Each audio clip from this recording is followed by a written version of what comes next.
It is Friday, August 4th, 2023. This is another edition of Baseball Today. That is not my man, Trevor Plouffe. It is my man, Jolly Olive. I am Chris Rose. Producer Dan along for the ride as well, as we are together in the beautiful warehouse in Jersey City, New Jersey. We are kicking off a 3-day Floorball 2 bash. We cannot wait.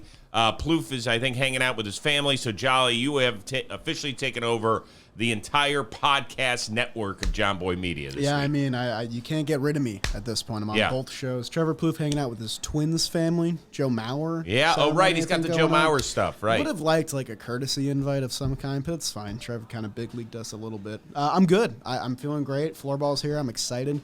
I'm in a nice rhythm of I play in one tournament and then I hang out on the sidelines for the next, and it feels really good coming off a win. I was going to say, it allows you to savor your championship. Some people walking around, some newer faces, they see this champ shirt, they go, oh, okay, yeah, that's someone to be dealt with. I'm not fucking with that guy. That guy, I need to give my respect. So I'm feeling good today, Rosie. All right, awesome. Well, it's great to have you here. We will start off with a tip of the cap, which I'm going to have to do fictitiously because I don't have my hat on. No. Because I actually did my hair today. Hair looks good. Yeah, it looks solid. Yellow shirt. David Bell. We have so few ejections, it feels like these days, because of replay. He gave us a good old-fashioned one Thursday night at Wrigley. I don't know what he was looking at because the strike zone, his guy kept missing. But Bell came out and went ballistic. So, I don't know if it was to fire his team up, who was getting its ass kicked 3 straight days at Wrigley. Not so much on Thursday, but they had given up so many runs on you can say Tuesday and Wednesday. kicked. Yeah, I guess so. Yeah. But this was a good one. It was, and I think it's a perfect match, too, because this is a very, very young team who likely hasn't gone through the whole irate manager shtick before, and that might have meant a lot to some of the younger guys on the team. The 23-year-old Christian Encarnacion Strand, who, he's getting his first taste of big league action. This is the toughest stretch for the Reds pretty much all year. They got their asses handed to them back-to-back nights. I think 36 runs altogether allowed by their pitching staff, and they just had a trade deadline where they didn't do much. I think this was building. I don't think this was a spur-of-the-moment kind of thing. I think the frustrations are building, and maybe that let out some of the tension in that clubhouse with some of their recent losing. I will tell you this, though. I had a chance to spend some time with the Reds. We did some content that'll be coming out, I think, this weekend. And I saw them in L.A. That is a great clubhouse. Yeah. God, are their kids awesome, man. I was hanging out with India, got to meet Spencer Steer and Matt McClain, kind of gave a wave to Ellie, all sorts of stuff. And they're just a good, fun team. So arrows, even though the last few days at Wrigley were tough, arrows pointing up for the Cincinnati Reds. Also, I just want to throw this out there. Tip of the cap to Shohei Ohtani with his 40th homer of the year. He's struggled again. He had hand cramps. I felt terribly for him. I mean, the shot of him afterward, it looked like he was going to cry after Estevez gave up the grand slam. I think it's really, really cool that someone of that superstar caliber can allow themselves to be like so vulnerable in a moment like that. You can tell how much it's eating away at him that he wants this team to win. It's got to mean a lot to Angels fans. I thought that was really sweet. You know what else would mean a lot to Angels fans? Fucking finishing the game and not giving up a grand slam to a dude who's barely hit any homers. Estevez has had a good year. He has, but that was brutal. He made a bad pitch. That was brutal. That was really tough. That happens. It definitely happens. All right, let's get this going with a couple of guys who did change places. Veteran pitchers. Max Scherzer made his Rangers debut, gave up a few runs there in the first, but then quieted the Chicago White Sox, got the win, 6 innings, 9 Ks. Jack Flaherty was awesome, 1 run, 6 innings, 8 Ks, as they took 3 of 4 up in Toronto. For which team is it more important that one of those two guys returns to form? That's a really good question. And I mean, if you listen to Talking Baseball, we did a lot of Jack Flaherty talk there, so I'll limit myself here, and I'll instead gear this towards Max Scherzer, because I think he is the answer to that question. The Rangers, their identity was kind of built around this rotation that they built from scratch in the offseason. And the head of that rotation, Jacob deGrom, went down pretty early, I think 6 weeks into the season. 6 starts. Yeah, and it was all done. So I think he's pretty much invaluable to them going forward, with Nate Eovaldi going down as well, who's been sort of the de facto ace. Scherzer needs to be the bulldog that was promised to the Mets for this Rangers team, and I think he showed it in this first start. That first inning, he did not look good. He threw 37 pitches. He gave up, I think, 5 hits in that first inning alone, and then he settled in. It was not a great White Sox lineup, but the point stands that they needed a good start that day. We know how potent the Rangers offense is. If they're down 3 runs, they'll get those 3 runs back. You just need to keep them in the game, and that's exactly what he did. Now, they need him to be better than I think what he was this last time out. But I still think Max Scherzer is fully capable of doing so because at the end of the day, this Texas Rangers team, they have this potent lineup, but they are going to be built on their pitching that they bought this offseason, and I think he's at the center of it. How close to last year? Because people remember what happened against the Padres where he gave up like 18 homers in that wild card round. But he was great during the regular season. I mean, elite stuff. He has not been that this year.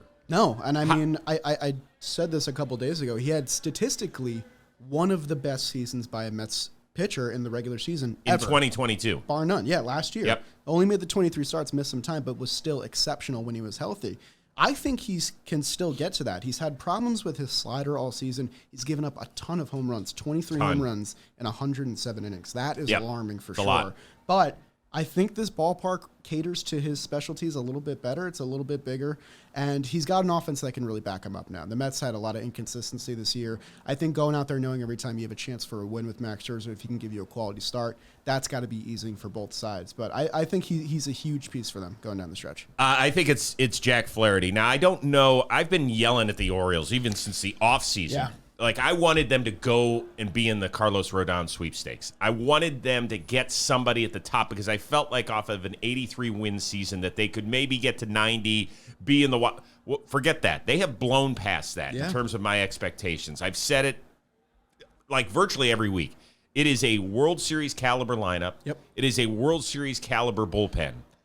I'm not sure that the rotation is good enough to – maybe even win a divisional round. That's the thing that scares me a little bit. I don't know. Well, so Bradish has been very, very good. Very good. Kyle Gibson has been Kyle Gibson, Yep. like peak Kyle Gibson. Yes. Which is a good, solid pitcher. I don't know how he lines up in the playoffs against certain guys, right? But whatever, we might have to deal with that. So what does Jack Flaherty do? Jack Flaherty at this point is more name than production, at least based on his injuries, and he hasn't been great. Now, he's been better over the last several weeks with the St. Louis Cardinals. I think this is actually bigger for Jack Flaherty than it is for the Orioles, and that's saying something because I think they made the trade thinking that if we can get him back a little bit, and he threw 97 yesterday, he looked good, this is going to kind of determine if he's able to get it. I mean, can he get a 4-year deal with his injury history? Remember, he hasn't been Jack Flaherty since the first 8 to 10 starts of the 2021 season. Right. And I mean, we talked a ton about it on Talking Baseball, but I'll say it again. This Orioles team, they don't, I long thought, I agreed with you, that we need to make a move for Verlander. We need to go get Rodon. They need some name at the top of this rotation. But at the end of the day, if their starters go 6 innings, it doesn't matter because their bullpen is that dynamite at the back end of it. And I agree with you. Formula. It's the problem is that in the playoffs, and you know this, Yep. the at-bats get tougher against the pitchers. Yes. So all of a sudden, those 6 innings that you've been doing in the regular season creep down to 4 1/3, 4 2/3, and then all of a sudden you've got to get 13, 14 outs from your bullpen. Yeah. It doesn't sound like that much, but when you are grinding, when teams are grinding against your pitchers, that's tough. Yes. And No, when I they definitely see agree. your relievers that many times in a row, great major league hitters start to figure you out a little bit. I'm just saying that you need somebody I definitely you can hang agree. your hat on. And maybe it is Jack Flaherty. I like the trade a lot for the Orioles. I do too. And it never felt like they were truly in on a Scherzer or a Verlander or someone of that caliber. No. But this feels like a perfect fit for them because he has excelled in the postseason before, and he's just he has a track record of some sort. He is like one of the. He's kind of like a veteran on this team when you think about it because of how young their lineup is and how young some of their great starters are. It's weird because he goes from one clubhouse in the Cardinals where he is a young guy compared to the Yachty's and Pujols last year and Waino this year. And now he comes over to this new, hot, like really good team, and he's one of the more experienced players. And I think that's a really good opportunity for him to kind of change the way this year has gone and really, like you said, build himself up for free agency because it is a very interesting class. All right, just a real quick side note, and then we got to hustle a little bit on a few of these topics. Flaherty's mom, I think, was with him in St. Louis. That's great. Did not have her passport with her, so she had to fly back to L.A. and then go to Toronto because she wanted to see his Orioles debut. Did she make it? She did. Nice. Great picture of the two of them hugging afterward, and she was like, I was not going to miss his first start with the Orioles. I love that. That's a great story. Go, Mom. Let's continue on the pitching theme. Which pitcher are you most interested to see this weekend? Max Fried's return to the Atlanta Braves rotation Friday afternoon at Wrigley. Justin Verlander's Act 2 with the Houston Astros this weekend in the Boogie Down against the Yanks. Or Dallas Keuchel's return to the show. He will be making his first start for the Minnesota Twins this weekend against Arizona. The easy answer, in my opinion, is Max Fried against Wrigley because they're hot. They just took 3 or 4 from the Reds. That's a great lineup against a great team. I think I'm going to go Dallas Keuchel. I know that might be the wild card answer, but it's been a while since we've seen the Cy Young version of Dallas Keuchel that we got in 2015 and those later 2010s years.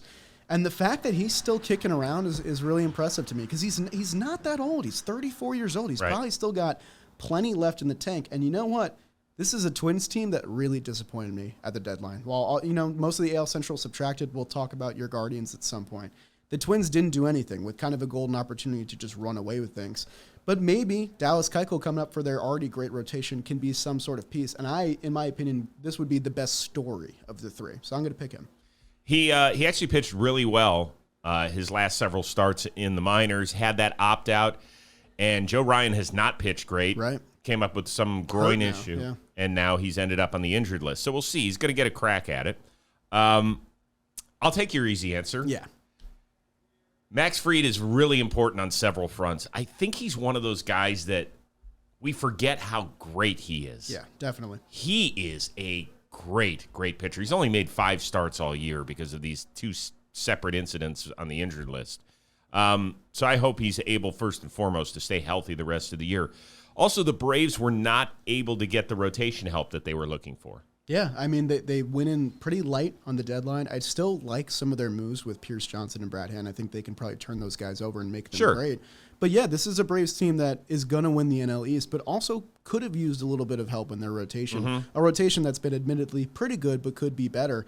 But I think, the old GM shtick of, we're adding this guy from the injured list, that's basically like making a trade. It's very, very true in the case of Max Fried, who they haven't had all season and are still having this terrific regular season. So getting him back is huge. Yeah. You mentioned him going against the Cubs, too. Man, that lineup has just been rolling lately. It's been the most runs scored since the All-Star break going up against. That's a tough first ask for Max Fried. So someone is going to have a really impressive night on one side or the other. And Jeimer Candelario, nice start in his new home there on the north side. New old home, right. Exactly. I want to welcome everybody to the world of sports cards reimagined. So whether you're a brand new collector or have shoeboxes full of cards in your attic, the Sports Card Investor app completely changes the way that you buy, sell, and collect. You can jumpstart your collection by finding the best prices on cards of your favorite players, helping to build a one-of-a-kind collection, save some dough along the way, which is always good. It means you can easily track the value of your favorite cards. You find the best prices with eBay deals. You see which players are on the rise, all from the palm of your hand. It's just, you can be walking, doing whatever. If you have a few errands to run, just check it on your phone. You're good to go. They got up-to-date sales data on over 2 million cards. That means you're going to know exactly what your collection is worth and when to buy or sell. You're probably wondering, all right, Rose, tell me where the heck I can get this thing. It's available for free in Google Play and the App Store, so reimagine how you collect and download the Sports Card Investor app today. Are you a big sports card collector guy? I was a big Topps kid for sure. I have a ton of sets from mid-2000s. That's like kind of my crop, so I might take you up on that. Okay, so would you go through and look for specific guys right now? Oh yeah, I had a binder going back. Oh, then, good. So I'm very familiar. That whole range of 06 to 12, I could probably name you every player in baseball. So in my house in Shaker Heights, Ohio, where I grew up, I know exactly where I kept the cards. They were in a closet downstairs in the basement.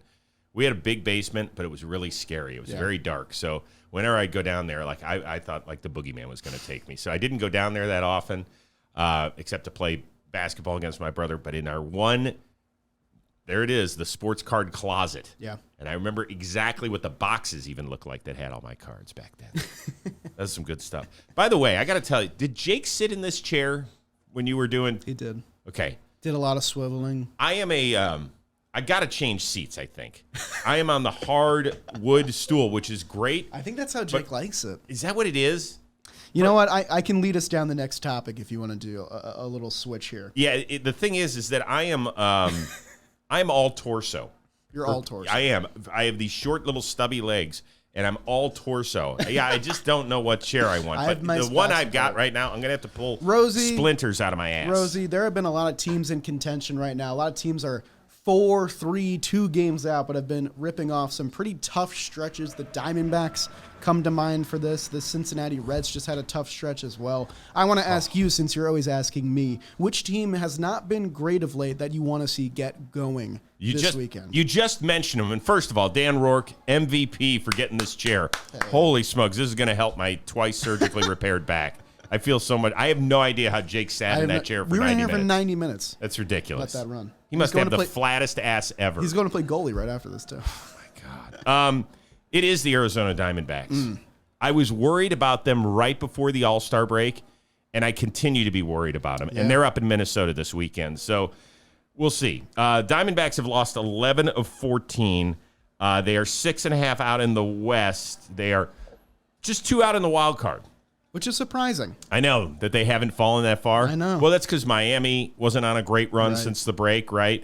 Cincinnati's been up and down. San Francisco, whom they just lost 3 of 4 to, has kind of been sitting in neutral. Philadelphia, same sort of stuff. So they're still very much in this thing. And that's like if I were Torey Lovello, and I would be like, guys, listen, we are getting through these rough waters. It's still right here, right? It's right here. Like throw whatever managerial cliche you want. It's all true. But what I do and what he will not do is look at the next 9 series that they play. Tell me about them. One is against Colorado. Okay. So that's whatever it is. The rest of them, Minnesota, 2 with the Dodgers, 2 with San Diego, Cincinnati, Baltimore, and Texas. Okay. So Plouffe always says, and Vinny said this too when he was on, he's like, you want to play great teams. Like you do. You want to challenge yourself. Yeah. Now, if I'm a fan of the Diamondbacks, I'm sitting here shitting bricks. Like I'm worried. But let's get it going a little bit. You just made a good trade for Paul Sewald. Did they end up getting a starting pitcher? So that's what I was going to lead into. That's the only thing that I thought really stood out to me with the Diamondbacks is the fact that they didn't add to this young rotation where they really only needed – they didn't need an ace caliber pitcher. They just needed a body in there to give them 6 innings every 5th day. This is a team that was 8-16 in July. That was the worst record in the National League out of any team. Yeah. And they're still hanging in the balance, but they rely a ton on their bullpen, and their bullpen has not been sharp lately. So Paul Sewald there's going to be a lot asked of him in my predictions here for August. And they don't have the toughest stretch in baseball coming. They should, if they're serious about the season, they should beat teams like the Reds, even like the Rangers as well.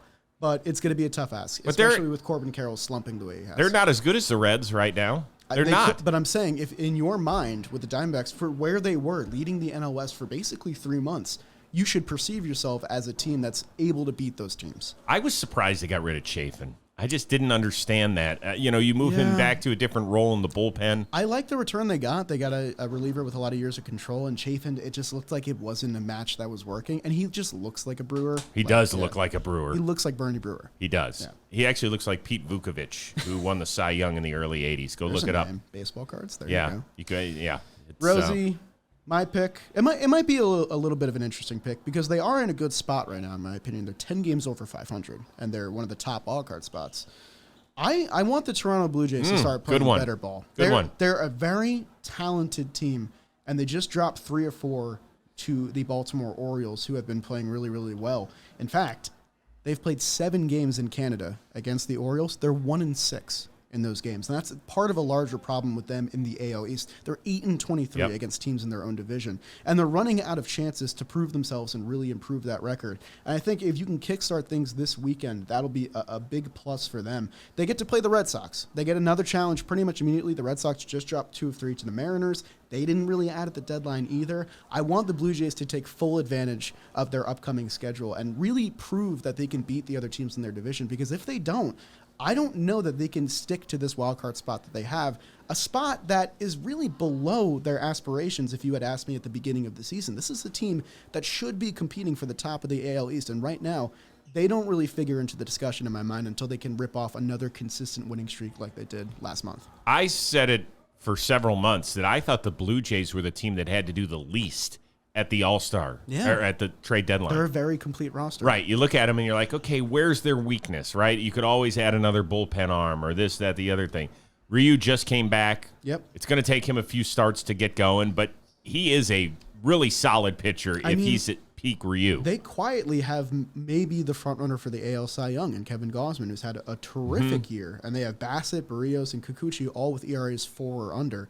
That's a formula. So why isn't this team running away with things like we thought they would? And I'm hoping that they can kickstart something in August. I know there's a lot of Yankees fans yelling out that Garrett Cole will be the front close, runner. Man. It's close. Do you think it's close? I think it's very close. I think it's Gausman, Cole, and now Framber Valdez, who just tossed a no-hitter. I think those are the 3 names you got to look at. Yeah, Valdez, though, before his no-hitter had 5 really kind of miserable-ish But how starts. about it? Your team goes and gets the ace that was here last year, and your first start out that night, you go out there and you throw You don't have to tell me. I had a front row seat from Los Angeles, nice California. Prediction. That was pretty good. Yeah, people got on me. They're like, what'd you do? Predicted in the 8th? No, I predicted it after the 4th. No, I saw the tweet. Yeah, it was early. So it was after 44% of the Guardians at bats. You know why it counts in my brain? It's because the little no-hitter thing that they put on the scoreboard when it gets past 5 innings, that wasn't up yet. So it was not up. Yeah, less than half the game. I thought it was after 6 that they put it up. I think it's 5. Dan knows. 5's too early. That's way too early. You can't do. It is too early. I agree with you, but I think it's 5. Right? I say when you get to 67% of the game, real. that's when it starts to hit you a little bit. Did you see their celebration for no-hitter? I thought it was very funny. It was very lukewarm.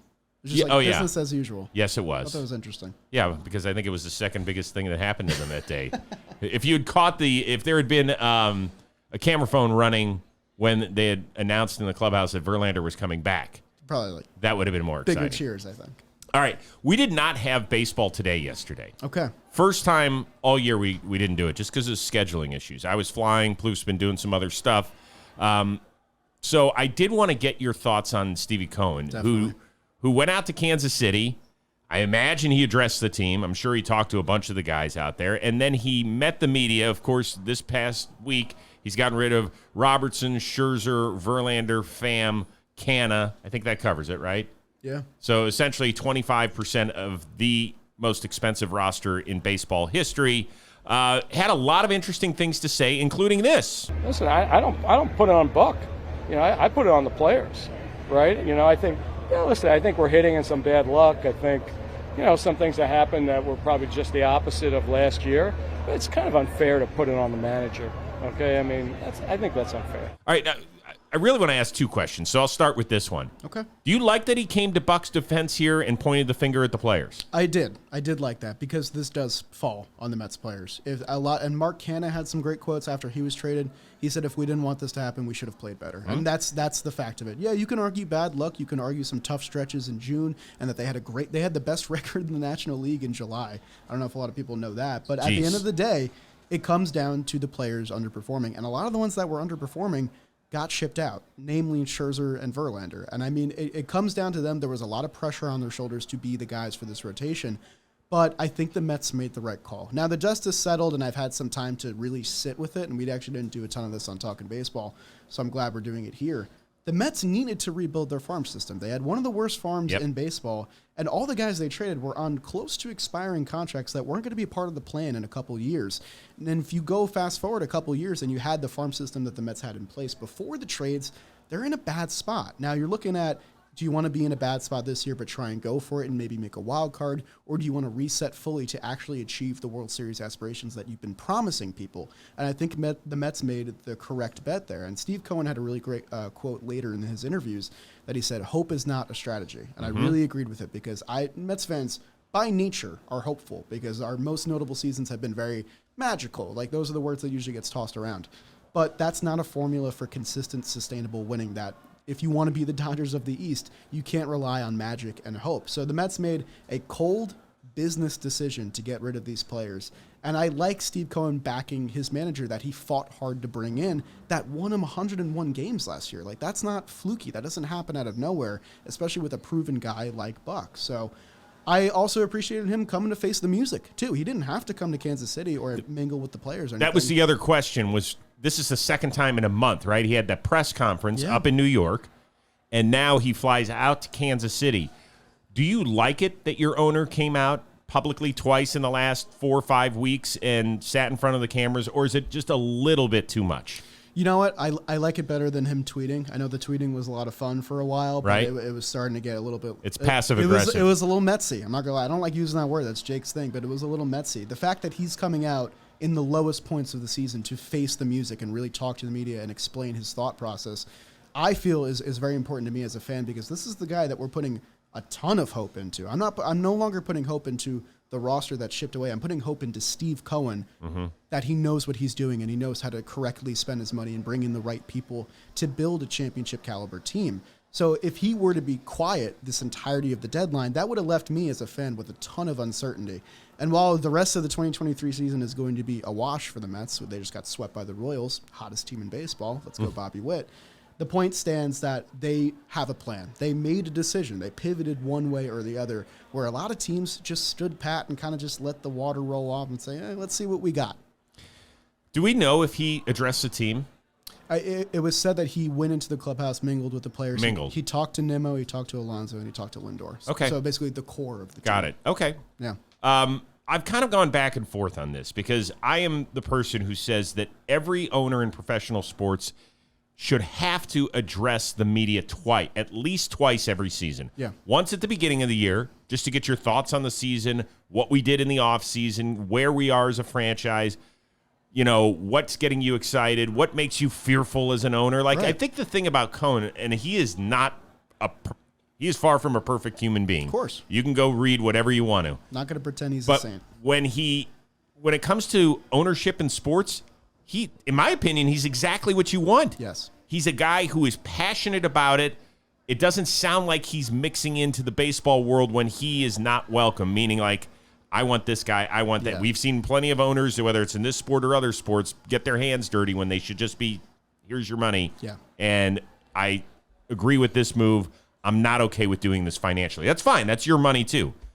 So I go back and forth. And then at the end of the season, I think that they should have, let's sit down and figure it out. Yeah. Here's where we were. Here's where we did things great. Here's what we need to work on. I think twice a year they should have to do that. Yes. This time, I actually like it that he flew to Kansas City with the purpose of talking to the players, because I think that players need to understand direction. And this happened actually with the Cleveland Guardians. Their president, Chris Antonetti, their GM, Mike Chernoff, got on the first flight out of town Wednesday morning after they got rid of Savali and got rid of Josh Bell, who were two very popular players in that clubhouse, as they were sitting a half game out of first place. And players, a very young clubhouse, was probably sitting here wondering what the heck's going on. They felt like it was really important to get to Houston and to address the players and to talk to them one-on-one. That's leadership. And I actually think that Steve Cohen showed some leadership here. And I lived as a Mets fan through most of the Wilpon era. And one thing that Steve Cohen brings to the table that I didn't have as a fan before is transparency. I think he'll be the first one to admit that 2023 is a failure of epic proportions on the Mets front office. They went for it. They spent a boatload of money to try and get back where they were, and it blew up in their face in grand proportion. With that being said, they didn't let the explosion fizzle out and cause fire as the rest of the season went on. They extinguished it, and they put it out, and they sent pieces elsewhere, and they have a plan in place now. And I think there's something very, very valuable about that. And I don't want to use this opportunity to be like, well, this team didn't do this, and this team didn't do this. But I fully believe that standing pat at the deadline would have been so detrimental. There's to this several franchise. teams that did that. And I just think it's never a good option. You need to figure out what your identity is and make moves based upon that. Yeah, I thought they had a good, solid trade deadline. We won't know for a few years, of course, how it works out. All right, finally, we are all together because Floorball Part 2 starts today. Yeah. First of all, shout out to everybody that has been working so hard behind the scenes, putting this thing together. I know you're working as part of our stats team. I'm looking forward to that. It is not an easy endeavor. Like, the easiest job is for the broadcasters and the players. The hard job is for everybody else, our technical crew that's doing an amazing job, our logistics crew. So a huge shout out to them. They do such a great job. Editorially, I'm asking you this. The co-founders of this business, Jimmy and Jake, Team Baggage, have yet to raise a banner in the warehouse. Is it a good or bad thing for this company that has yet to happen? You know, Rose, here's what I'll say. Today, I saw for the first time the Hook, Line, Sinkers banner hanging up there in the rafters, and it filled me with a really nice emotion because I never thought my name would be up there. Okay. I like playing in warehouse tournaments. I'm off the field most of the time. It was really nice to get one, and I that need has been satisfied. When you think back to the biggest moments in the warehouse, I feel like the guys on baggage are almost exclusively always on the wrong end of it. And it creates a really nice story of when are these two guys finally going to get one? When are they going to get their own names up there in the house that they built? I don't know if Floorball's the tournament. I really don't. I don't know enough about the teams to comment on that. But I will say when it does happen, because it'll happen eventually, I will be happy about it. That's what I'll say. Well, I can only dial it back 20-plus years to when I was covering the golf for a living. I had an amazing experience getting to, follow Tiger Woods around the world. And Phil Mickelson was his foil, right? He was guy who was next in line for everything and hadn't won a major championship. And I remember that our analyst at the time, Mark Montgomery, just off air, he says, Chris, do you think that Phil's ever going to win a major? I was like, nope. I said, I don't think it's going to happen. And then he ended up rolling a bunch off and getting them. And so I'm going to die on that hill again. I don't think they're ever going to win anything. I really believe that I'm worried about them. I think their athletic peak has passed them by. I don't know if they have enough. Now, they finished runner-up to the Worm Burners in Floorball 1, so that maybe they can draw on that experience. And they're, I think, the only team that returns their entire squad for this. I think you're correct. So maybe being a cohesive unit will help them. I just think it's hilarious. I think it's hilarious that the guys who created these barroom games have yet to be able to lift a trophy or hoist a banner. It's nice to think of them as a favorite in this one because I do think they're in the upper Possibly. echelon. But yeah, man, I think if they ever get one, the water will roll off their back and they can go. But they got to get the first one, and that's the toughest one to get. I don't know exactly when this is coming out, but it'll be in the fall, and so we're excited for it. All right, dude. Always great seeing you, and it was fun doing this in person. In person. Yeah, exactly. Not over the flat screen of Zoom. So Beautiful. This was nice. For our one-of-a-kind producer, Dan Rourke, outstanding job. My back feels so much better since you changed chairs. Good chair shift. Kind of an ice hockey move, right? Pretty in good. between It was shifts. seamless, too. It I was. barely It was saw it very happen. nice. It was awesome. And Jolly Olive. I am Chris Rose. We will see you Monday on Baseball Today.